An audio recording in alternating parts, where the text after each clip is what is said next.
வணக்கம் அன்பு நெஞ்சங்களே. இன்னைக்கு நம்மளோட இணைந்திருக்கும் சிறப்பு விருந்தினர் திரு லிவர் அவர்கள். வணக்கம் திரு லிவர். வணக்கம் டாக்டர்.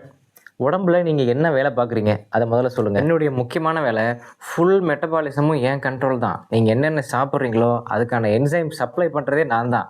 எனக்கே 2 அசிஸ்டன்ட் இருக்காங்க. ஒருத்தன் கணையம், இன்னொருத்தன் பித்தப்பை. நான் ஒழுங்காக வேலை செஞ்சால் தான் அவங்க 2 பேரும் வேலை செய்வாங்க.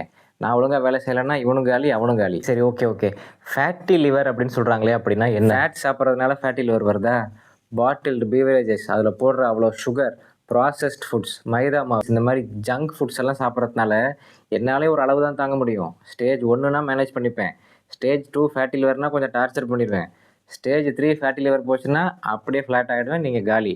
பொதுமக்களுக்கு நீங்கள் என்ன அறிவுரை சொல்ல விரும்புகிறீங்க? பொதுமக்களுக்கு அட்வைஸ்னா, டேய் நேரத்துக்கு சாப்பிடுங்கடா, எனக்கு 12 மணி நேரம் ரெஸ்ட் கொடுங்கடா. ரெஸ்ட்டே இல்லாமல் வேலை செய்யணும். அந்த ஒருத்தன் ஓடிட்டு இருக்கான் பார், அவன் தான் 24 மணி நேரமும் ஓடுவான். நான்லாம் அப்படி கிடையாது. நைட்டு 1 மணிக்கு நீ பிரியாணி சாப்பிட்டீங்கன்னா அடுத்த நாள் செரிக்கிறதுக்கான என்சைமை நான் கொடுக்க மாட்டேன்.